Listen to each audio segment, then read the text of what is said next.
Hey, hey, hey. All right. How's everyone doing this morning? No, seriously, how's everyone doing this morning? Did you all not have enough coffee, or like has it not kicked in, or like what's going on?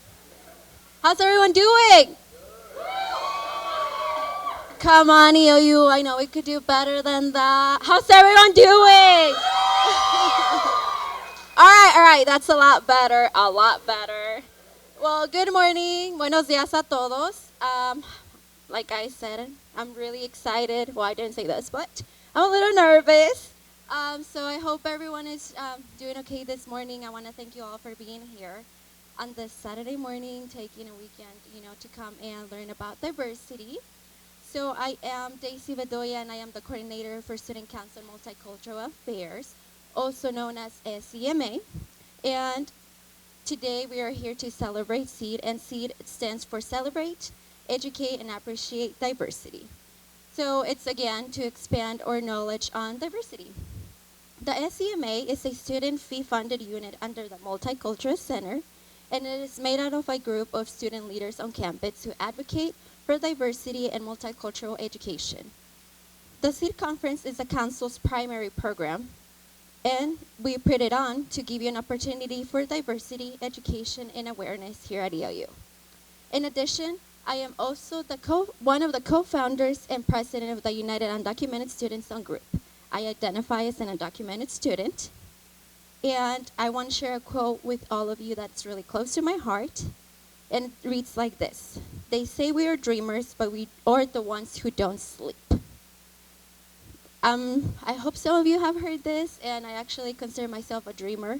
The term dreamer was adopted by undocumented leaders and other leaders who put on the bill of the DREAM Act, which, if a lot of you don't know, you will learn today, because I'm going to give you a little bit of a background. So it's basically, it grants a legal status, among other things, for undocumented students. And it's for those who were children that were brought here at a young age. So with that said, I want to share a little bit about the theme this year. It's Dreaming Out Loud, Waking Up to Empire Era. When Beanie, Rafael, Nicole, and I sat down and talked about it, it took us about half a day to come up with it. I'm not going to lie, it took us a long time. We wanted to give you all something that was interesting, but also relevant to the atmosphere that we're living right now in the country.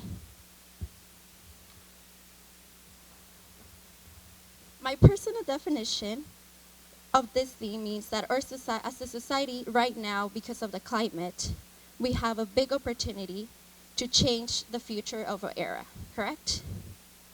Perfect. This also means that there are possibilities in the dreams that we have of ourselves, our community, and our future. The C.E.A.D conference is an opportunity to educate ourselves, empower each other, form allies, and begin to build the community we strive for. Now more than ever, we should express how critical it is for people to know what diversity is, what does it mean, and what does it stand for. We are waking up to a time of change in which we are realizing that we shouldn't forget our history. We should not forget all of those who were before us and brought to give us our rights, among other things.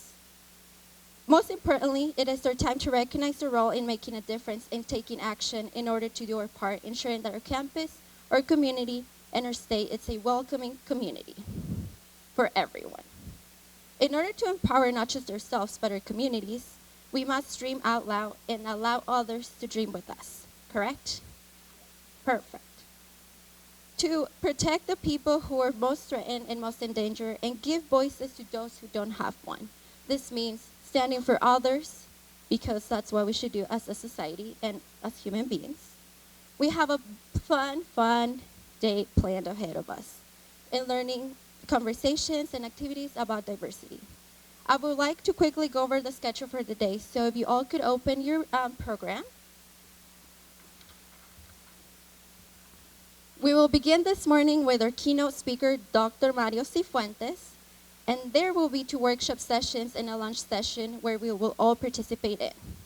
Session 1 will start immediately after our keynote address at 10 a.m.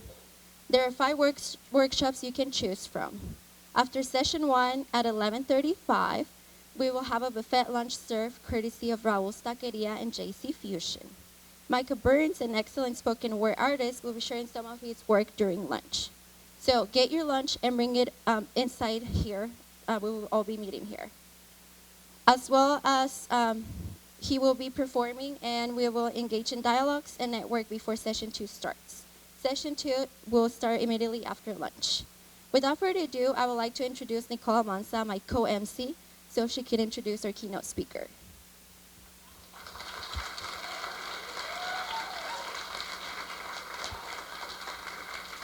Hello, morning.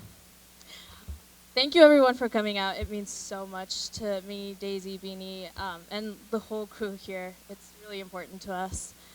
We spend a lot of time and effort and tears and stress on this. Not so much tears. So, my name is Nicole Monza. I am the Director for Diversity and Equity with EOU.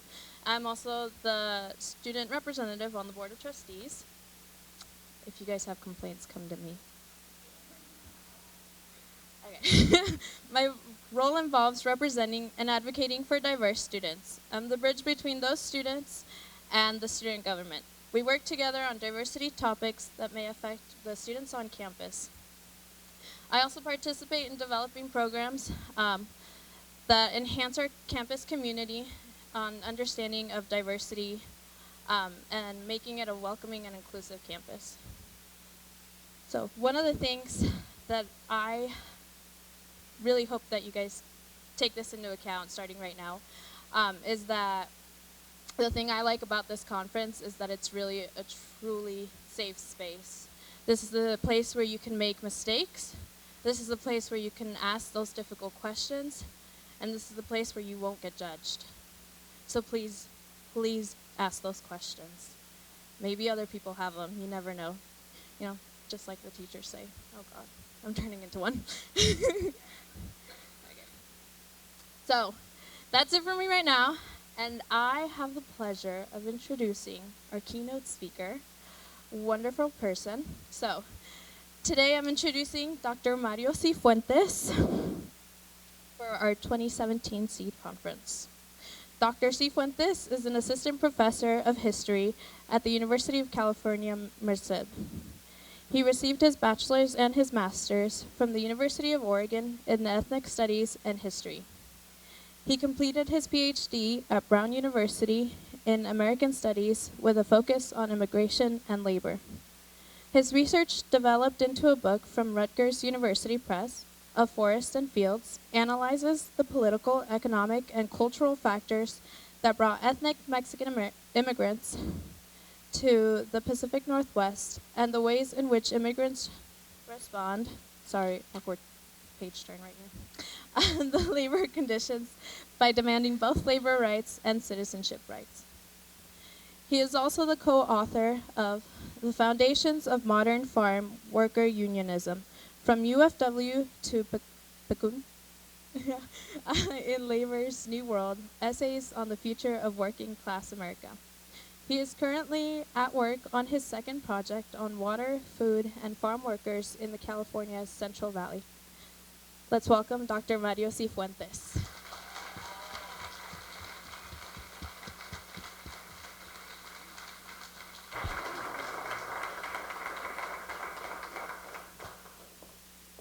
Thank you, everybody, for being here this morning and for bringing me out to Eastern Oregon University.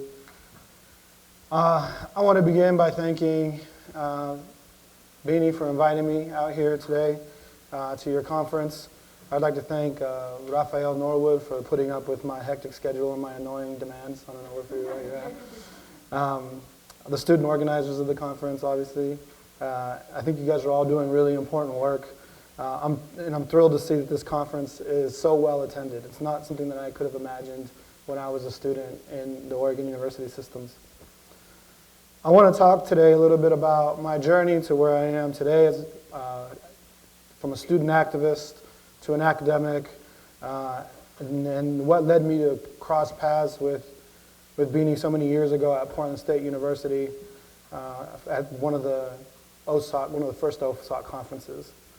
I want to share a story with you guys about how a few really committed students came to form the Oregon Students of Color Coalition back in 2001. From there, I want to talk a little bit about how things have changed from that moment to today, how our politics have changed, how the politics of this nation have changed, and what it means for our future. There's so much that I want to say to you today, but I have so little time to say it. I hope that you take today, for what I say today, as the beginnings of a conversation that you'll continue to have, not only throughout the rest of this day, but through the rest of your life. I don't claim to have all the answers. I don't claim to know what the best way forward is, but I hope that as a group, as a generation, you'll be able to answer those questions that so many of us in the past have failed to do. I often tell my students that they already know what's wrong with the world. You see it every day. It manifests itself in a million different ways. And my job is not to explain it to you, but my job is to give you the tools to articulate it for yourself. And so I hope that I can do that today in this speech, but also in the workshop later tonight. I wanted to start by talking a little bit about where I grew up. This is probably the first time that I've ever given this talk where I don't have to explain where Ontario, Oregon is. And so I really, really appreciate that. I'm really happy. I mean, I didn't grow up in the Grand, but I'm really, in some ways, I feel like I'm home. Like, I'm really happy to be home. I look out into the crowd and I see so many familiar faces, even though I don't know most of you, right? And it just feels really good to be here. I grew up in Ontario, Oregon. My parents were migrant farm workers. My dad's here today. My dad's over there.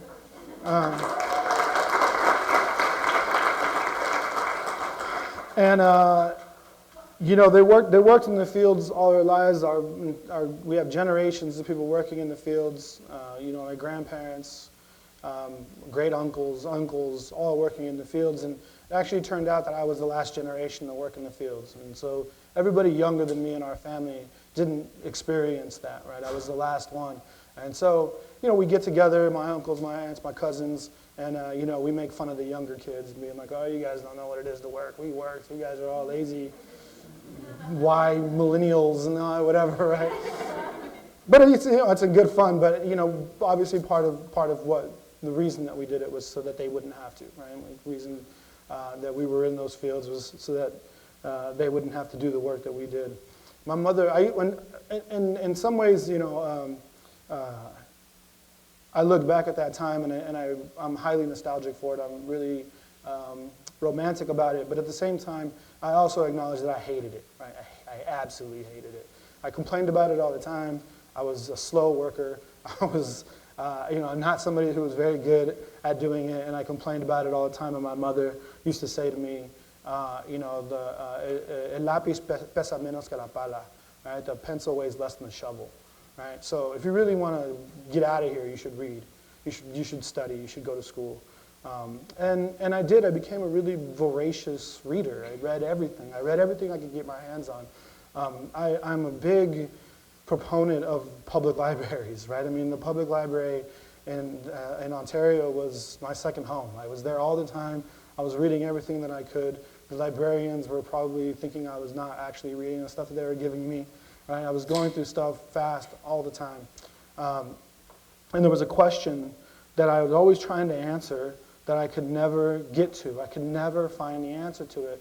And some of you who might have come to the book talk yesterday at the library know that, you know, the impetus behind writing that book began when I was a kid, right? Because I would read all this stuff and I couldn't find the answer to why we were in this little town in Eastern Oregon and why there were all these other Mexicans here, right?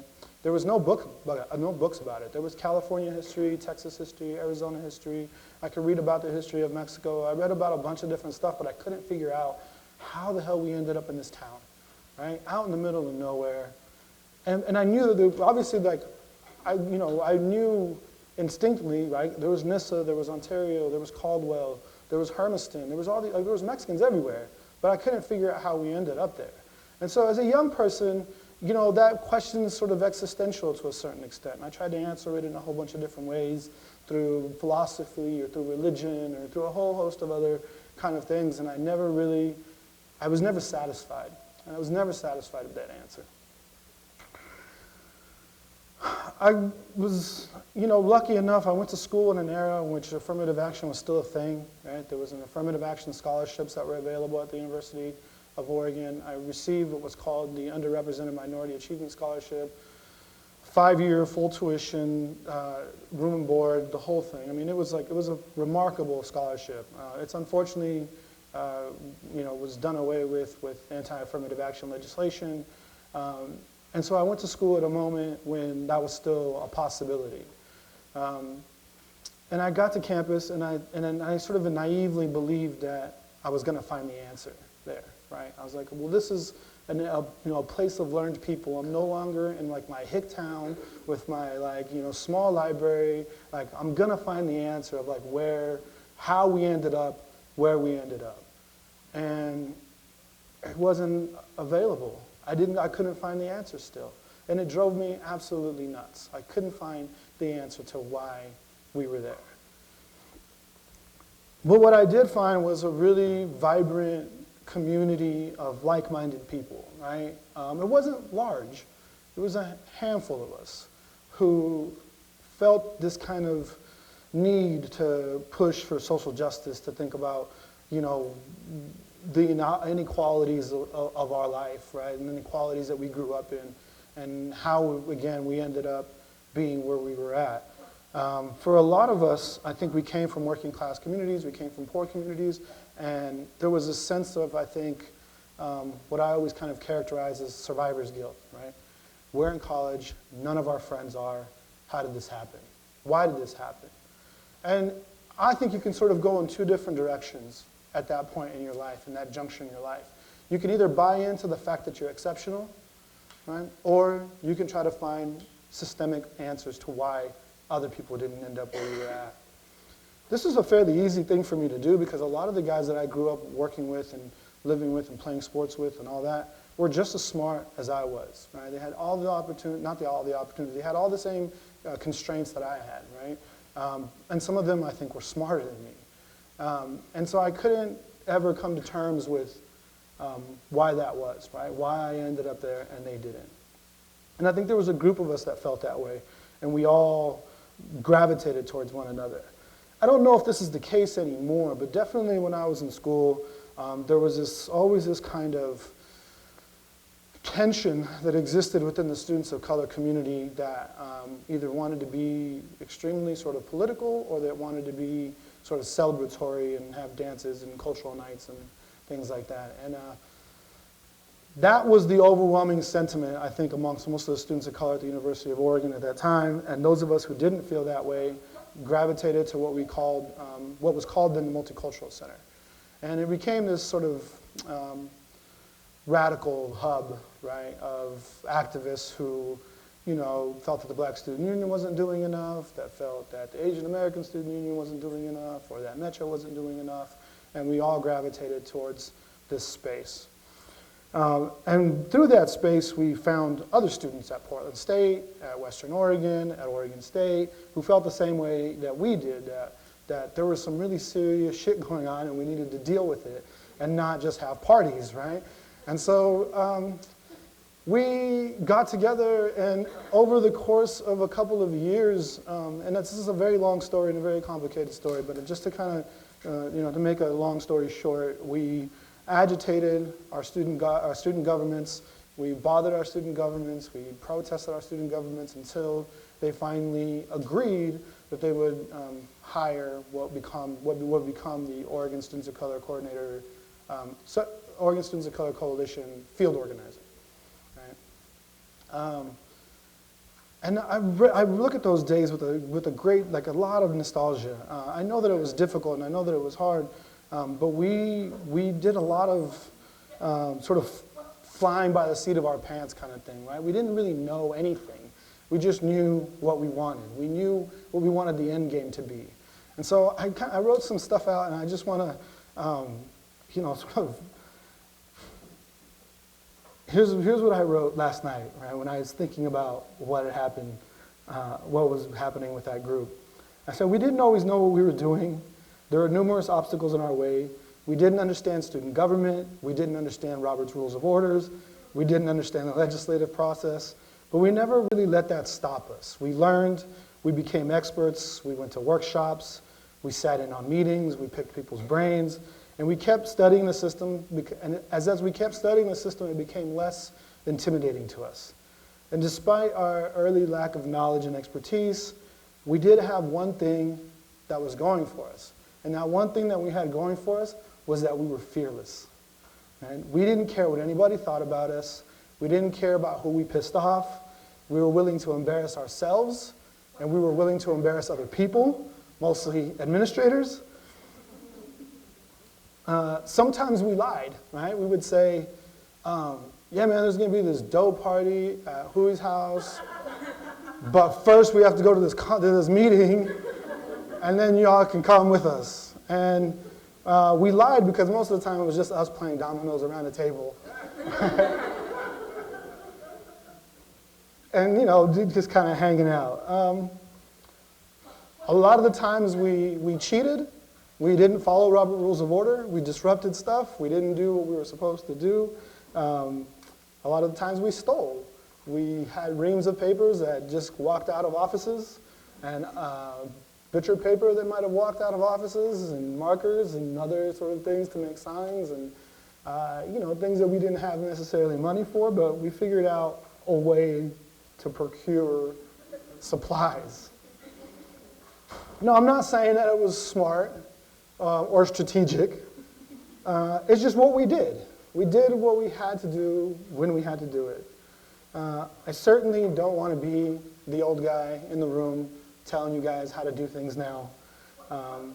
Things change, people change, circumstances changed. What worked for us might not necessarily work for you.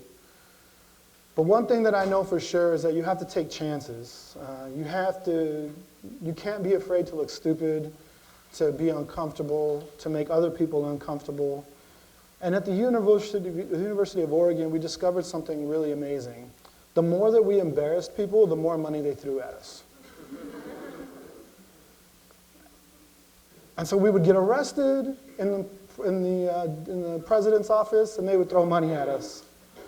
We would take that money and we would use it to fund some research that embarrassed them some more, and then they would take us to conferences and throw money at us. We forced them to create institutions. We forced them to hire faculty of color. We forced them to hire staff of color. We forced them to hire the directors of the centers that serve the students. And we didn't get everything we wanted, and it didn't always go as planned. We made mistakes. We were myopic. Sometimes we couldn't see the forest for the trees. But we got shit done. We made things happen. We learned so many life lessons. Many of us became full-time organizers. Some of us became academics, lawyers, doctors, even politicians.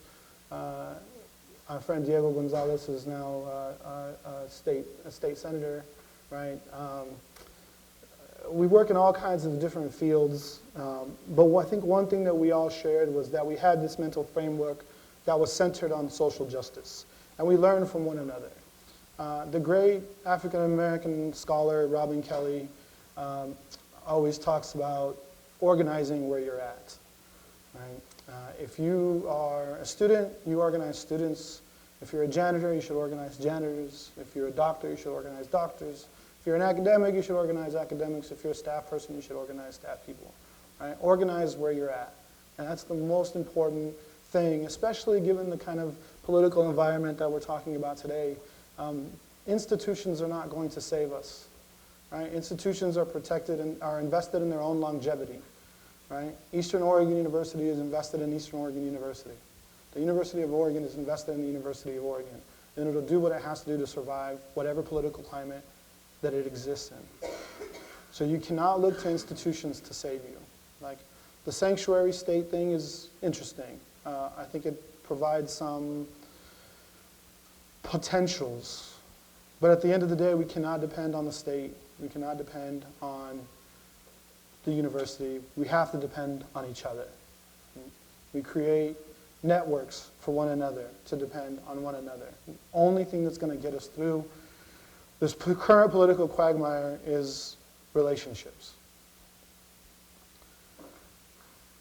In this business, I think you lose more than you win. I think that you learn more from the losses than you do from the wins. You can't be afraid to lose. Okay? This is where I think the true success lies. As young people, I think it might often feel like things aren't working, like you're banging your head against the door, the change is incremental, that it's slow. And I want to sort of remind you all that that is a perfectly natural feeling. In OSOC, and when we started the Oregon Students of Color Coalition in 2001, we had 3 major campaigns. Amnesty, right, racial profiling, and tuition equity. Those were our 3 campaigns in 2001. My sister became the field organizer of the Oregon Students of Color Coalition, Brenda Sifuentez, in 2008 to 2010, or 2007 and 2010, I think somewhere around there. And when she left the Oregon Students of Color Coalition, we still didn't have tuition equity. And tuition equity finally passed in 2013. So 12 years after we started that campaign, right? 3 generations of students that went through the Oregon Students of Color Coalition and OSA.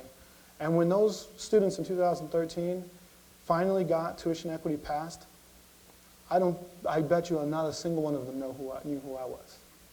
And that's totally acceptable. Right? That is completely okay. Right? That's, I think, what you need to remind yourselves when you're fighting the good fight, right? When you're out here agitating and protesting for change. Now, that's not to say that you should be patient. We certainly were not patient, right?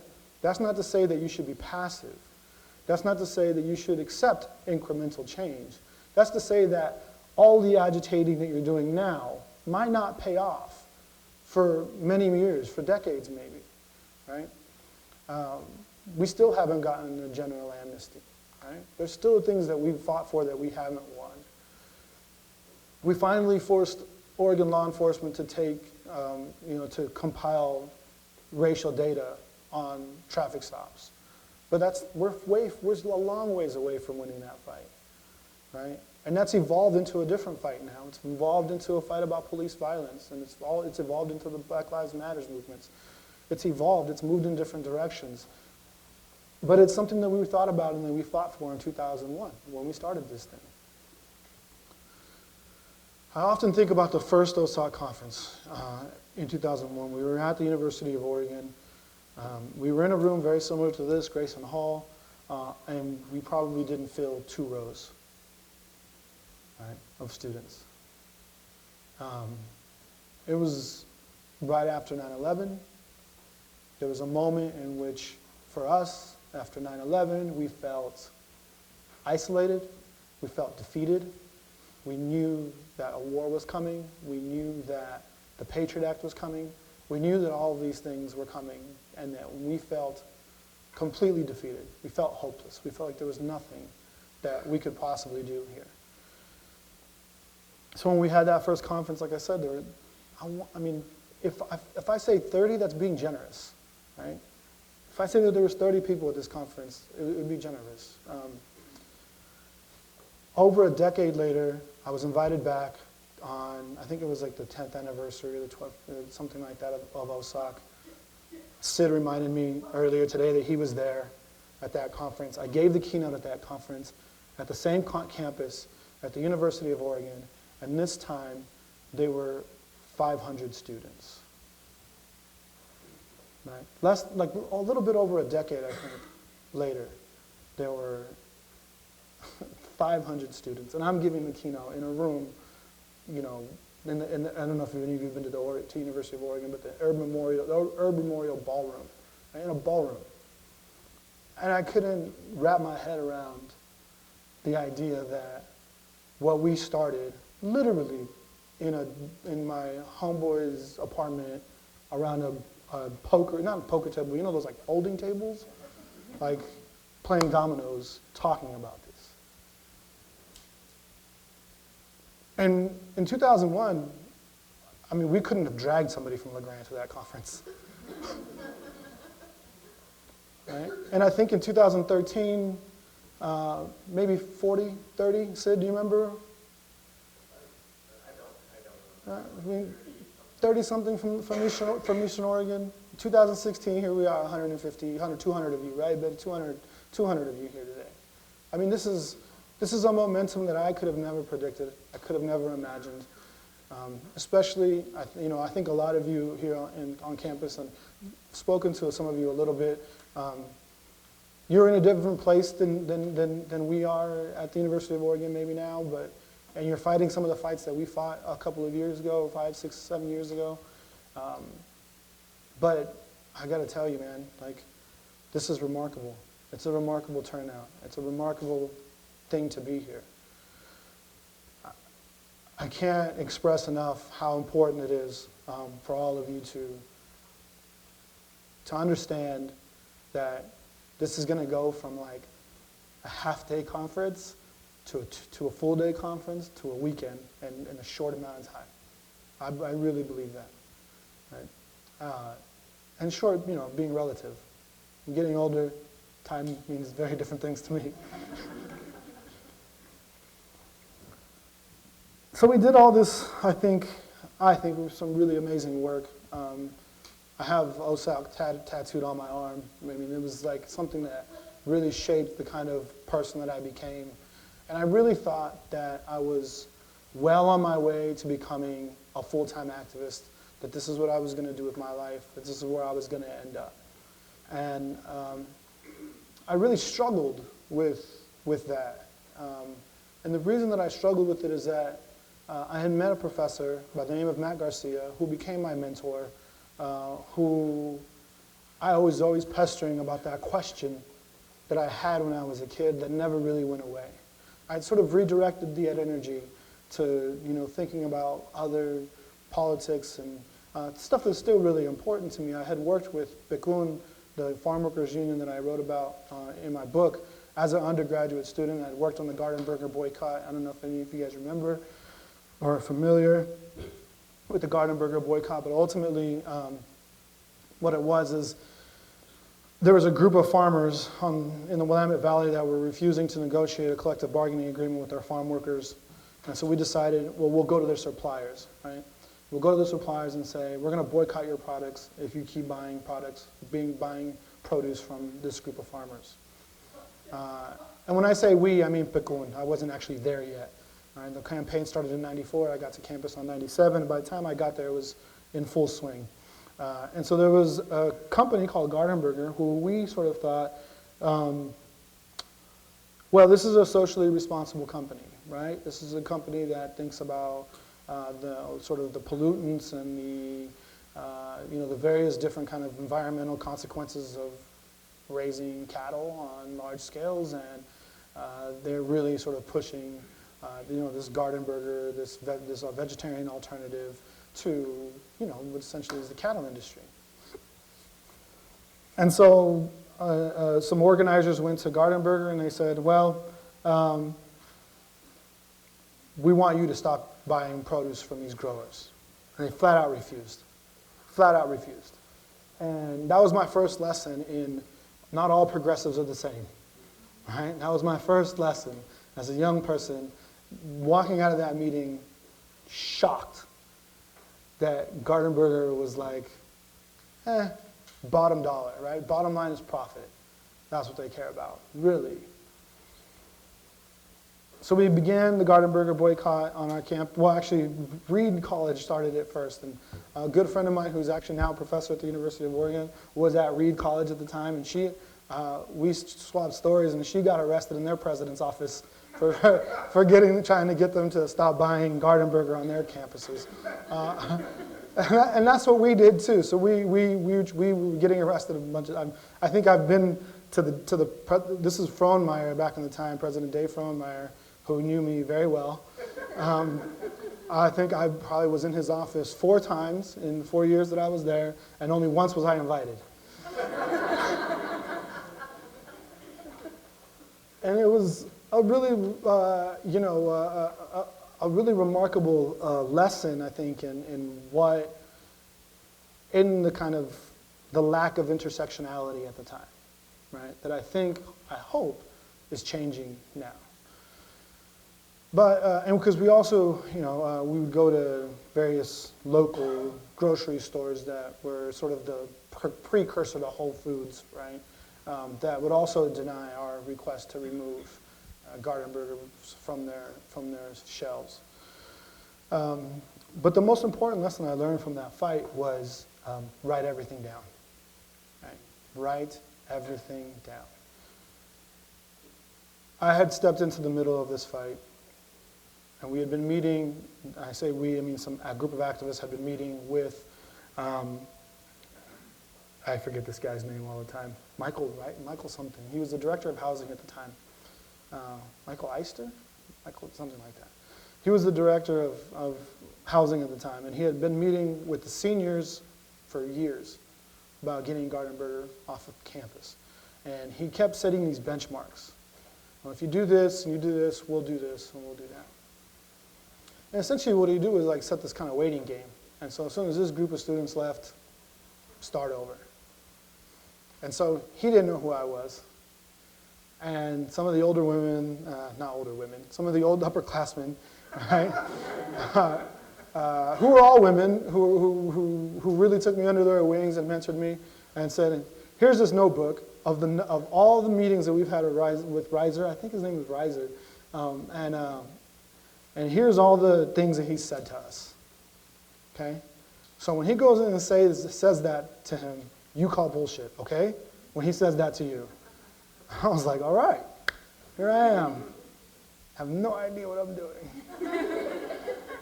And I'm supposed to, and again, like I was raised in a working class Catholic family, and I'm not supposed to talk back to authority, and here I am with this notebook where I'm supposed to call bullshit on this guy. And I did it, and it was the craziest thing to see, like the color in his face just like gone. And slowly followed by red. Right? Garden Burger didn't get off that campus for another 4 or 5 years after I was gone. Okay? And these are the lessons that I think are important, right, for us to wrap our heads around in terms of the timing of all of these things. They take time, but it doesn't mean that you're passive. It doesn't mean that you're patient.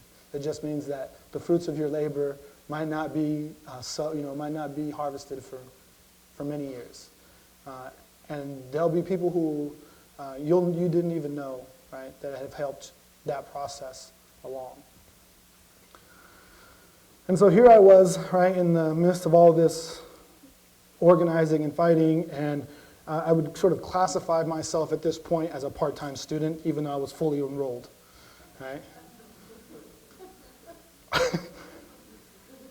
It really sort of shocks people when I tell them that I'm a Ph.D. from an Ivy League institution and I was on academic probation for the better part of 2 years. because I was doing all this other stuff. And part of it was that question that I was trying to answer wasn't being satisfactorily answered. I couldn't find it. I was the reason I'm a triple major is not because I'm super smart, it's because I took a bunch of classes I shouldn't have been taking. Okay? So I started out in political science trying to find that answer, took a bunch of classes and I couldn't find it. I took a bunch of classes in history and I learned a lot about Latin American history because that's what we had Latin Americanists, but I still couldn't find that answer about why we were there. I could sort of generally at this point tell you why Mexicans left. I couldn't tell you why they ended up in Oregon, right? Why we ended up in Ontario and this, et cetera, et cetera.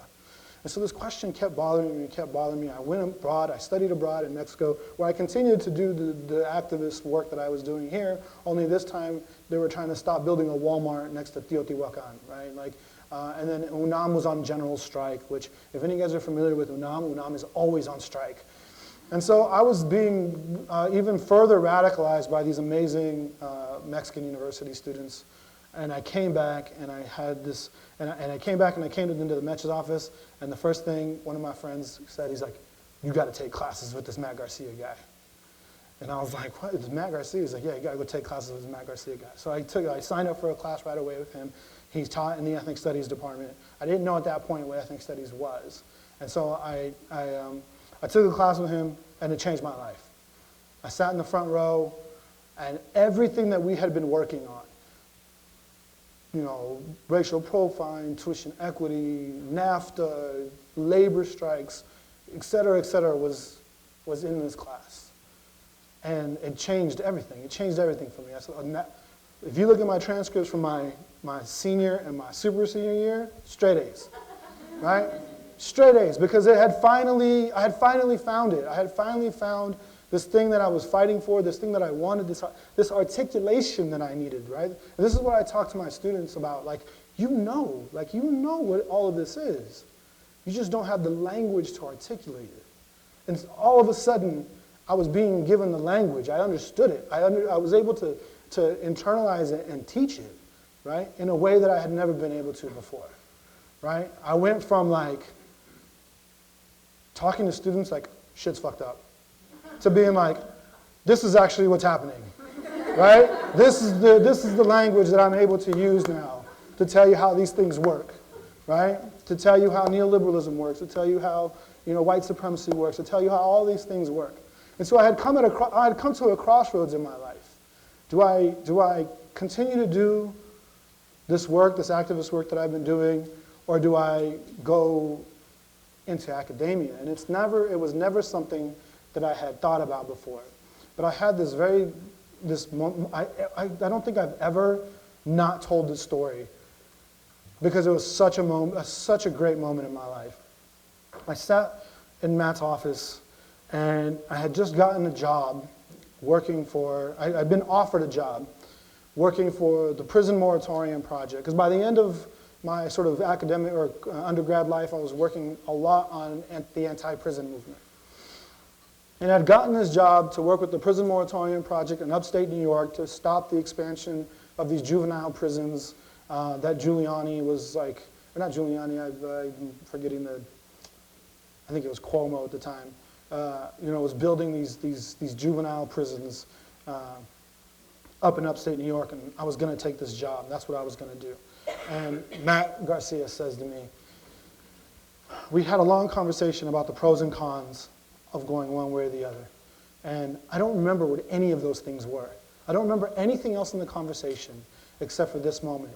And he says, if you don't take this job, will somebody else do it? I was like, yeah, sure, right? There's lots of activists, lots of people who work on prisons and anti-prison stuff. Yeah, what's your point? He goes, you've been bugging me for the better part of 2 years about where's this book? Where's this book? Where's this book? And he's like, if you don't write that book, who's going to write?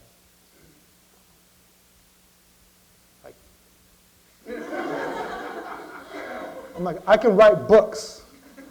I can write a book. I've read lots of them. But the process of doing it, the idea that it could be done was earth-shattering to me. It was life-changing. Life-changing. I wouldn't be here today. Right? I wouldn't be at UC Merced. I wouldn't have written the book.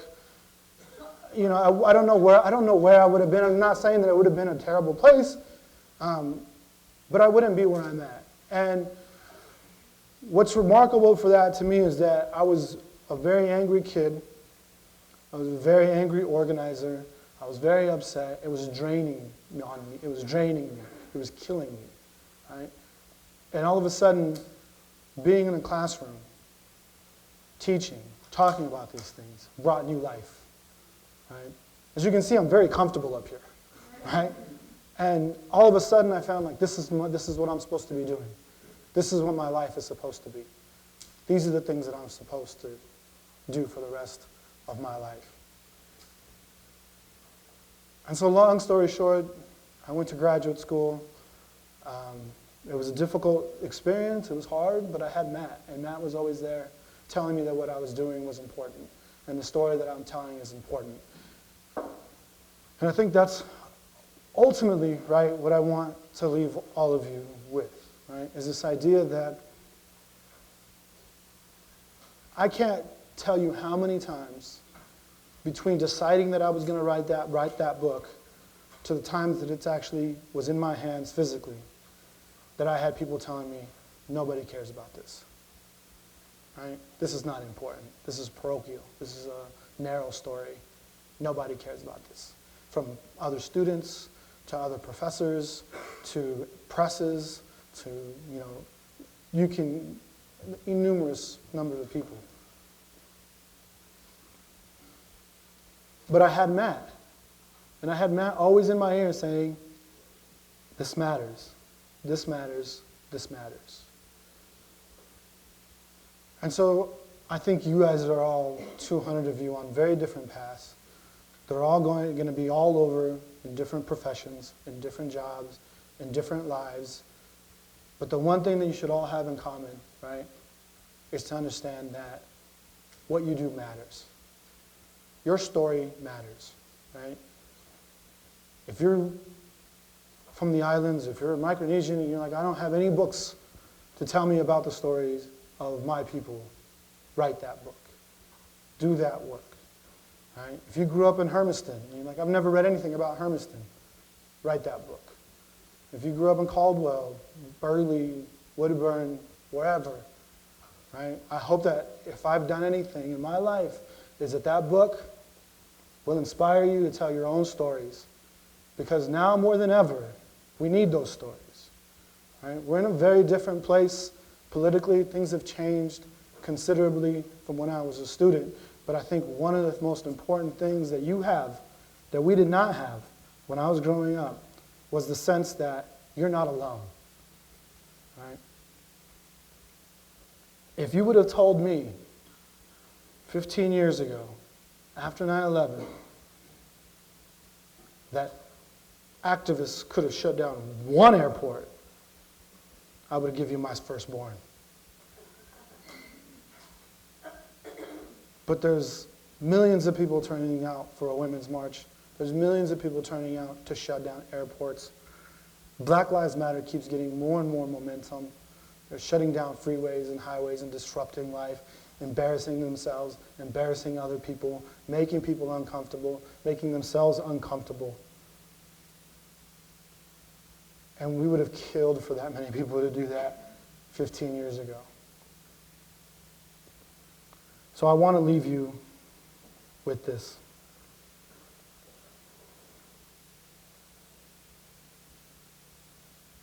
When I was a child and I was reading books about the Civil Rights Movement, about the Black Panthers, about the Chicano movement, about AIM, or apartheid South Africa, I often asked myself, what would I have done if I was there?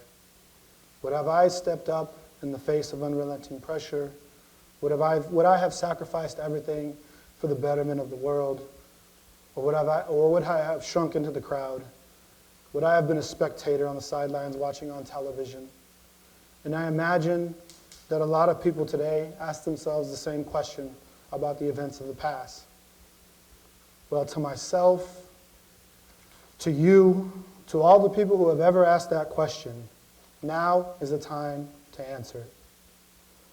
Use this day like we did so many years ago at the first OSOG conferences. First OSOG conference. There was 30 of us in that room 16 years ago. I know them still. I know what they do. I know the impact that they've made on the world. And I know the impact they've made in people's lives. Imagine the impact that 150 of you or 200 of you will make in 13 years. Thank you.